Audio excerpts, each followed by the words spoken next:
Oke, assalamualaikum warahmatullahi wabarakatuh. Terima kasih sahabat yang sudah stay. Yang baru datang saya ucapkan selamat datang. Sebelum kita mulai kita berdoa dulu. Semoga Tuhan memberikan kita rizki, memberikan kita keberlimpahan dalam segala hal dan memberikan kita kesehatan. Amin. Oke, kita akan bahas tentang protein. Jadi protein yang akan kita gunakan kali ini untuk ikan. Pupuk ikan, mitos atau fakta, ya. Protein. Faktanya protein pada ikan atau ikan itu sendiri ini mengandung berbagai macam unsur yang sangat dibutuhkan oleh tanaman. Bukan hanya tanaman, manusia, hewan, mikroba, bakteri, jamur, virus, bahkan ini membutuhkan protein, ya. Bagian daripada ikan itu sendiri sebagai makanannya, ya. Jadi kita bisa bilang bahwa sebenarnya ikan ini adalah protein pada ikan ini mempunyai fungsi yang sangat-sangat multifungsi. Hampir semua makhluk membutuhkan protein. Hewan, manusia, tanaman, mikroba, semuanya butuh ini, ya. Oke, kita akan bahas tuntas di sini bagaimana cara kerjanya, bahan apa saja digunakan, nah manfaatnya untuk tanaman seperti apa. Ini sangat-sangat luar biasa sekali. Sahabat tani beruntung bisa nonton video ini, dan bahkan sahabat tani mulai menggunakan ini dalam jangka waktu tertentu. Sahabat tani mungkin tidak akan menggunakan pupuk kimia, ya, karena akan menjadikan tanah itu menjadi subur. Nah, ini cukup menekan biaya pupuk dan juga kemudian menghasilkan pundi penghasilan buat kita dalam pertanian kita, hasil panen kita, ya. Oke, kita bahas saja langsung biar sahabat tani tidak nunggu lama-lama. Kita bahas langsung saja. Jadi supaya sahabat tani bisa supaya sahabat tani ketahui bahwa protein ini sebenarnya salah satu komponen penting bagi semua makhluk hidup. Tadi sudah sampaikan, namun sahabat tani ada yang belum tahu, ya, mungkin seperti itu. Saya yakin banyak yang belum tahu tentang penggunaan protein ini, ya, atau ikan ini, ya, protein dari ikan yang khusus kita bahas ikan, bahwa protein ini berguna untuk dunia pertanian. Iya. Jadi sahabat tadi bisa menggunakan biasanya protein ini biasanya ada pada makanan, ada standarisasi, ya, untuk makanan ternak, untuk makanan ikan, kambing, ayam biasanya 25%, 30%, ya, 20%. Ada standarisasinya untuk hewan-hewan ini. Ya, misalkan pelet untuk kambing, ternak, ayam. Tapi sebenarnya tanaman juga membutuhkan protein. Jadi penggunaan di bagian pertanian, ya, dalam pertanian terutama yang sudah difermentasi, protein yang difermentasi ini dapat meningkatkan kesuburan tanaman juga tanah, ya. Tanah akan menjadi subur. Jadi sebenarnya sudah pernah saya jelaskan di video-video sebelumnya, tapi saya jelaskan lagi mengapa tanah itu subur, karena mikroba dalam tanah itu masih utuh, masih banyak, ya, karena dengan pemberian asam amino ini, ya, sehingga tanah ini akan subur terus menerus karena mikrobanya bekerja terus menerus. Jadi sebenarnya tanah itu yang bikin subur itu adalah mikroba, bukan pupuk. Walaupun pupuk banyak, tapi kalau pupuk terikat oleh tanah maka tidak bisa diserap dimanfaatkan oleh tanaman. Bagaimana untuk bisa diserap oleh tanaman? Makanya harus diurai dulu mikroba-mikroba ini, ya, baik itu dari bahan organik maupun bahan non organik berupa fosfat dan kalium. Nah, ini akan diurai kemudian baru bisa diserap oleh tanaman, ya. Ini mikroba-mikroba ada yang mengurai dari bahan organik maupun dari bahan-bahan sintetis, ya. Kalau mikrobanya kaya termasuk Nitrosomonas, ya. Kemudian ada Bacillus dan Pseudomonas dan lain-lainnya. Oke, risiko sekali, ya, kalau pabrik pupuk membuat pupuk dalam bentuk ion, ini akan bersiko, ya, menguap, menghilang. Makanya mikroba berperan penting, ya, untuk mengurai pupuk sehingga pabrik-pabrik pupuk itu tetap membuat pupuk dalam bentuk granul. Ini nanti peran mikroba untuk mengurainya. Nah, ini mikroba akan mengurai itu dan nanti baru bisa diserap oleh tanaman. Tidak mungkin pabrik pupuk itu memberikan yang sudah dalam bentuk ion, ya, ion-ion kation yang notabene sudah sebagai bentuk akhir dari unsur itu untuk diserap tanaman. Ini resiko, ya. Jadi makanya pabrik pupuk tetap akan memberikan dalam bentuk granul atau dalam cair, dan kemudian nanti akan diurai oleh mikroba-mikroba untuk kemudian diserap oleh tanaman. Jadi ada proses-proses tertentu tersebut oleh mikroba-mikroba tadi. Misalkan urea kita berikan ke tanaman, ya, tanaman tidak bisa langsung menyerap untuk menyerap pupuk urea, ya. nanti ada proses lagi di sana ya, akan merubah urea menjadi amonium atau amonia, kemudian dari amonia ini akan dirubah lagi ke bentuk nitrit, kemudian dari nitrit ke nitrat, kemudian baru menjadi serap oleh tanaman. Nah, ini peran dari mikroba Nitrosomonas dan kemudian nitrobakter ya. Jadi ada kembali lagi peran mikroba. Urea tidak bisa langsung diserap oleh tanaman. Memang dalam bentuk amonia itu sudah bisa langsung diserap oleh tanaman, tapi belum maksimal. Tidak semuanya terserap, ada yang terikat. Kecuali sudah dalam bentuk nitrat ya, baru bisa diserap sempurna oleh tanaman. Oke. Jadi protein ini manfaat sekali buat tanaman dan juga buat mikroba tadi yang menunjang untuk menyuplai pupuk, mengurai pupuk menyuplai kepada tanaman kita. Kemudian protein yang digunakan umumnya ini berasal dari sumber-sumber organik ya, biasanya itu dari biji-bijian ya. Biji-bijian mungkin yang paling banyak kandungan proteinnya kedelai ya. Nah, ini bisa digunakan, diambil ekstraknya ya. Terutama ini bisa nanti diekstrak ya, kacang-kacangan juga boleh ya, itu kandungan protein tinggi. Tapi sebenarnya yang paling mudah ya sebenarnya kita bisa menggunakan dari hewan ya, ikan terutama. Ikan ini kan gampang sekali, murah lagi ya, kita bisa menggunakan itu untuk mendapatkan protein untuk nanti bisa kita gunakan untuk di tanaman kita. Kalau dari hewan lain seperti kambing, sapi ya kita bisa gunakan ususnya ya. Di ususnya ini sudah ada protein, tapi ada enzim-enzim yang terkandung usus itu yang nanti berguna untuk melakukan stimulasi untuk dekomposisi pada bahan-bahan organik yang di tanah kita. Enzim ini penting sekali ya, karena enzim ini dia tidak mati ya, namanya enzim bukan seperti bakteri ya bisa mati. Jadi dia tetap ada selamanya. Memang ada faktor-faktor yang kadang bisa mempengaruhi dia untuk tidak efektif seperti bahan-bahan kimia sintetis, racun kimia sintetis ini bisa membuat dia tidak efektif, kurang efektif ya. Keefektifannya itu menurun. Tapi enzim ini tidak akan mati, kemudian dia akan melakukan penguraian terus. Jadi penting sekali juga untuk memberikan enzim ke tanah kita ya. Salah satu enzim yang sebenarnya sudah banyak sekali di tanah untuk penguraian. Makanya urea itu cepat sekali mengurai karena di sana tanah secara alami sudah ada enzim urease ya. Nah, ini berguna untuk mengurai juga pupuk urea menjadi amonium. Nah, kita kembali lagi ke protein, kita bisa menggunakan ikan. Ya, fungsi-fungsi protein ini ya sebagai penyubur tanah dengan cara meningkatkan aktivitas dari mikroba dalam tanah sehingga mikroba menjadi banyak, berkembang, subur banyak ya. Kualitas dan kuantitasnya akan berkembang karena ada sumber energi yang tinggi yang bagus dari protein. Nah, kalau mikrobanya banyak di tanah kita, otomatis mereka bisa bekerja maksimal yang menyuplai pupuk nutrisi kepada tanaman kita dan tanaman kita bisa menyerap dengan lebih maksimal. Makanya kalau kita berikan pupuk kan paling yang terserap kan 20-30%. Kalau bisa terserap sampai 60%, 70% itu sangat luar biasa sekali ya untuk kondisi tanah kita yang sekarang ini. Beda dengan tanah-tanah yang dulu ya, yang masih kayak mikroba. Kalau tanah kita sekarang ini kan sudah hampir punah mikrobanya ya. Bisa dikatakan seperti itu. Memang tetap ada ya, tapi sudah sangat berkurang mikrobanya. Ini dimatiin, dibunuh terus-menerus pakai obat rumput, obat hama, obat jamur ya, pestisida lah ya. Herbisida, insektisida maupun fungisida. Nah, ini semua kan menjadikan tanah kita tidak subur. Maka ketergantungan terhadap pupuk ini menjadi salah satu yang tidak bisa dihindarkan. Sebab mikroba sudah sangat minim sekali ya untuk mengurai bahan-bahan organik menjadi bahan makanan buat tanaman. Makanya pemberian protein ini penting untuk kembali memberi energi dan makanan buat mikroba-mikroba tanah kita, memberikan stimulus kepada mereka untuk bangun dari dormannya, kemudian berkembang biak, kemudian dapat bekerja sebagaimana fungsi alaminya untuk bekerja pada tanah kita dan menyuburkan tanah kita lagi ya.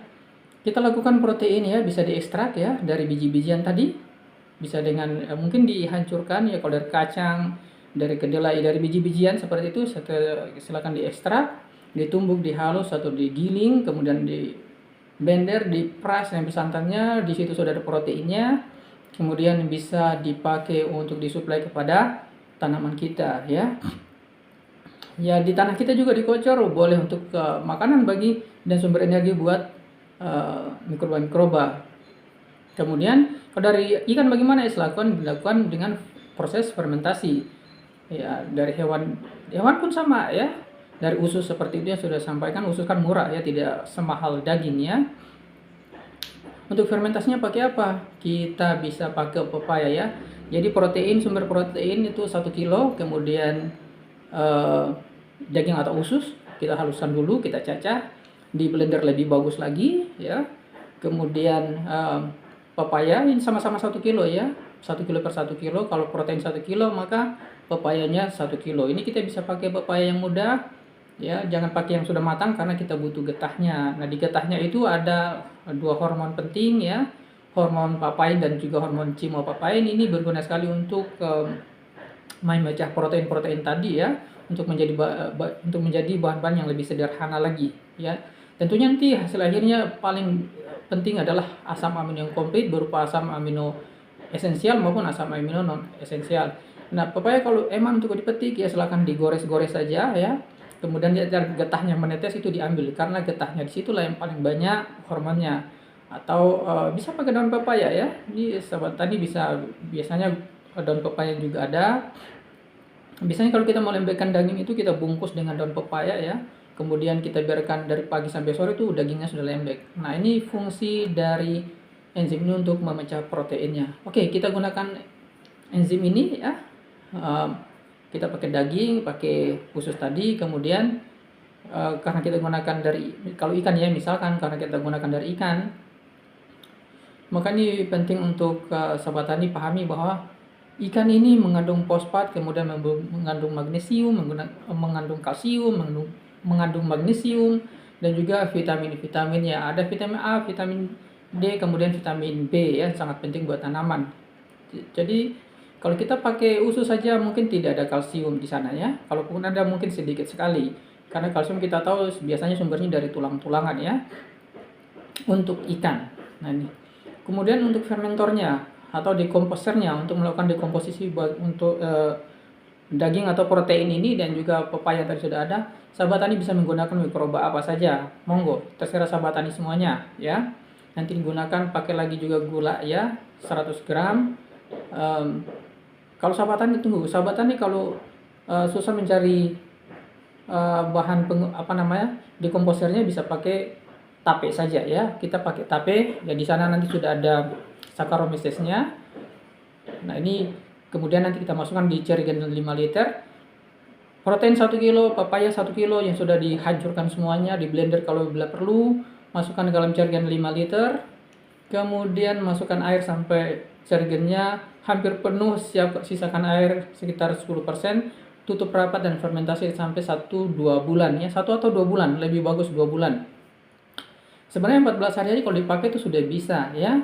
Tapi kalau 14 hari itu mungkin sahabatannya harus gunakan 50 ml per liter ya, ini untuk dadaan saja, itu pun belum hancur semuanya ya. Hanya 10 ml, hanya 50 ml ya. Nah, tapi kalau sudah fermentasi sampai 1 bulan sampai 2 bulan, maka 1 liter kita hanya menggunakan 1 mili saja ya. Artinya kalau ada 5 liter berarti kita punya asam amino sekitar 5.000 mili ya, sekitar 5.000 mili. Bayangkan, berarti ada perbandingan dengan air, berarti kita bisa gunakan air sampai dengan 5.000 liter ya. Satu jerigen 5 liter itu airnya pengencerannya bisa sampai 5.000 liter, 1 tangki ya, seperti itu. Nah, ini manfaat sekali untuk penguraian bahan-bahan organik di tanah kita karena di sana ada enzimnya ya. Karena enzimnya ini juga melakukan dekomposisi buat bahan-bahan organik. Kemudian di sana ada magnesium, ada kalsium ya. Nah, enzim ini sangat penting ya. Nanti akan kita sudah ada manfaat double ya. Ada asam amino, jadi ada enzim juga ya. Asam amino dari protein dan enzim dari pepaya tadi. Ada lagi magnesium di sana, ada fosfat di sana, ada kalsium di sana ya. Nah, jadi kita dapat bonusnya ini, kita dapat bonus enzim dari pepaya tadi. Nah, ini fermentasinya kalau lebih lama lebih bagus lagi. Kalau 60 hari, wah itu bagus sekali. 3 bulan, wah itu sangat bagus sekali ya. Tapi sebenarnya 2 bulan saja itu sudah sangat luar biasa. Jadi dosisnya tadi ya, 1 liter hanya 1 mili saja. Tapi kalau fermentasi dadaan sangat dibutuhkan, ya misalkan tanaman terlalu stres, kita tidak punya asam amino lagi, kita tidak punya vitamin B untuk mengatasi stres tanaman, ya silakan kasih saja walaupun hanya 14 hari tapi dosisnya 50 mili ya. Nah, sobat tani bisa menggunakan cara fermentasi ini nanti bisa menghasilkan asam amino tadi, fosfat kalium dan kalsium ya kalau kita bikin dari ikan. Ini juga menghasilkan asam amino yang tadi luar biasa ya. Bukan menghasilkan asam amino tapi asam amino menghasilkan asam amino tapi juga menghasilkan enzim yang sangat luar biasa ya. Enzim dari papaya tadi. Oke.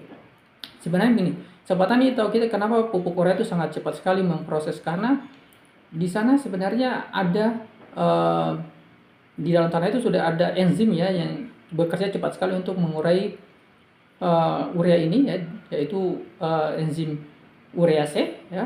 Kemudian nanti ada mikroba seperti nitrobakter dan nitrosomonas yang kemudian memprosesnya lebih cepat menjadi nitrat dan nitrit ya, sehingga cepat sekali diurai ya.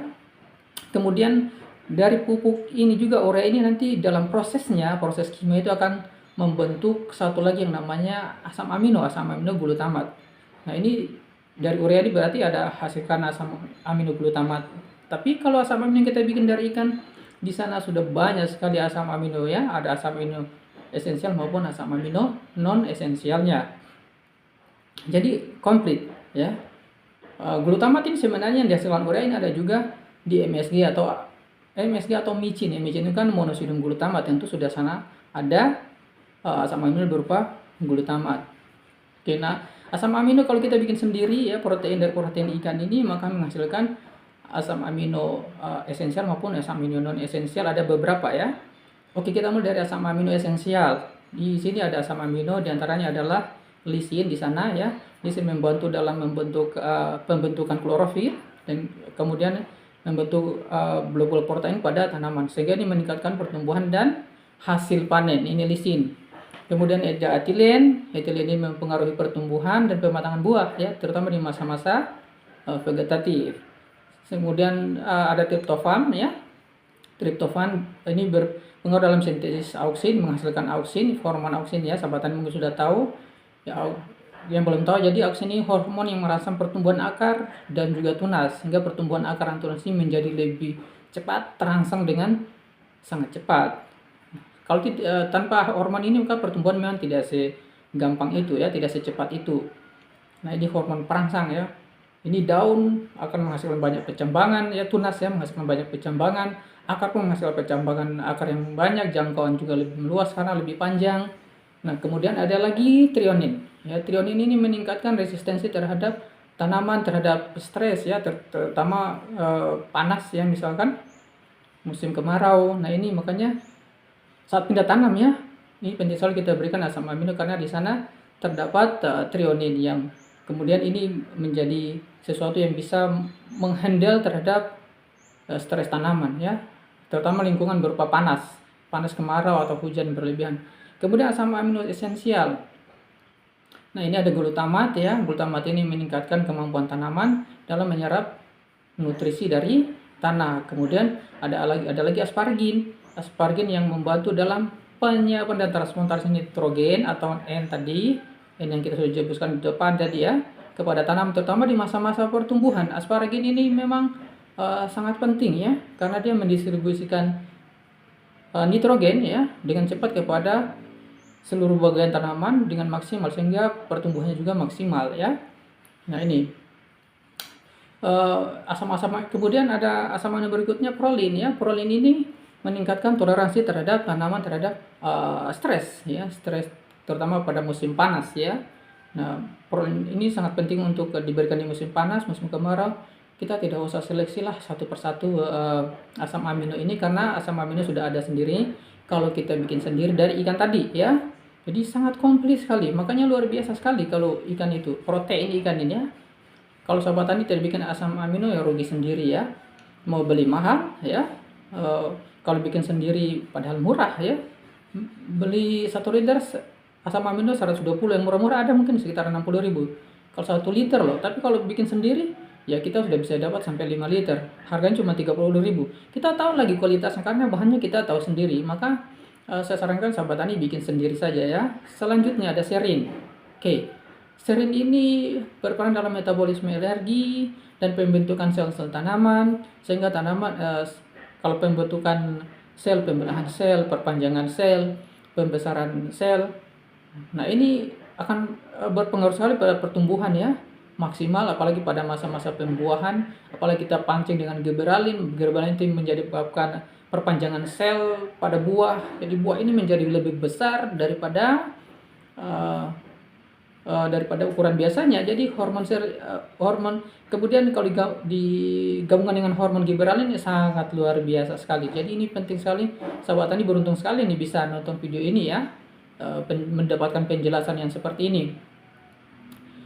Manfaat dari asam amino ini ya, baik asam amino esensial maupun non esensial tadi, semoga bermanfaat ya sahabat tani. Kemudian nanti ada vitamin-vitamin ya, vitamin yang terkandung di dalam ikan. Di antaranya ada vitamin A, vitamin D, dan vitamin B kompleks. Wah, luar biasa. Vitamin B ini kan sangat penting buat tanaman. Saya sarankan di sahabat tani kalau tidak ada asam amino ya. Saya pernah di tempat saya beberapa toko pertanian asam amino itu susah sekali. Yang ada cuma vitamin B. Nah, vitamin B ini bisa menjadi alternatif untuk pengganti asam amino ya. Untuk mengatasi stres ya. Kalau di musim panas. Nah, kalau ketersediaan asam amino tidak ada, gunakan saja vitamin B kalau mau praktis, mau cepat. Ini juga bisa kita gunakan untuk mengatasi virus kuning. Ini sudah terbukti ya, pernah dilakukan teman saya ya, menggunakan vitamin B.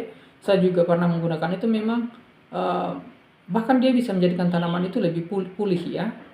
Nah ini, padahal kalau kita pakai asam amino kan sudah tidak asing lagi. Virus Gemini kita kasih pada tanaman cabai ya, kita kasih vitamin B, pulih kembali ya virus kuningnya. Tapi kalau tidak ada, kita gunakan vitamin B juga bisa ya. Tapi lebih penting ya asam amino. Vitamin kan mahal sekali kalau kita beli. Mending bikin sendiri asam amino ya. Sudah ada vitaminnya juga di sana.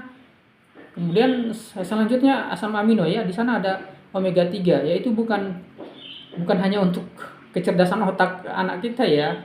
Tapi juga asam lemak omega 3 ini juga membantu peningkatan ketahanan tanaman terhadap stres lingkungan. Jadi kenapa nih tanaman stres dan stres yang kita bahas? Tanaman kan kalau stres, penyerapan nutrisi itu menjadi tidak maksimal ya.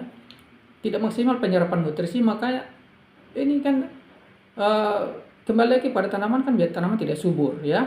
Makanya kalau tanaman stres tidak subur, buahnya tidak maksimal, produktivitasnya menurun. Ini kan dampaknya banyak sekali ya. Maka penting untuk penggunaan asam amino atau protein yang kita gunakan protein dari ikan yang kita fermentasi, kita jadikan asam amino ya.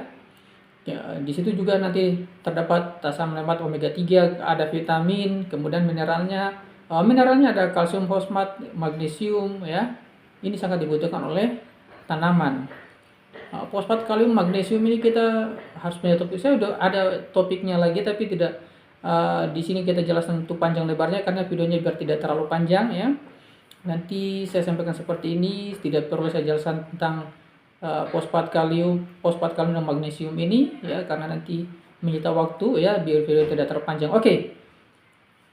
Jadi sahabat tani, demikian ya video kita kali ini, edukasi kita kali ini. Semoga ini bermanfaat untuk kita semuanya, dapat buka wawasan kita, dapat kita praktekkan untuk meningkatkan produktivitas hasil pertanian kita ya, karena ini meningkatkan kesuburan tanah kita ya, juga meningkatkan kesuburan tanaman, menjadikan tanaman kita sehat, tanaman kita tidak gampang stres, tanaman kita berbuah lebat ya, karena ada pertumbuhan atau perpanjangan pembesaran sel-sel di sana, baik sel buah maupun batang dan daun. Metabolismenya bagus, fotosintesis bagus, penyerapan bagus,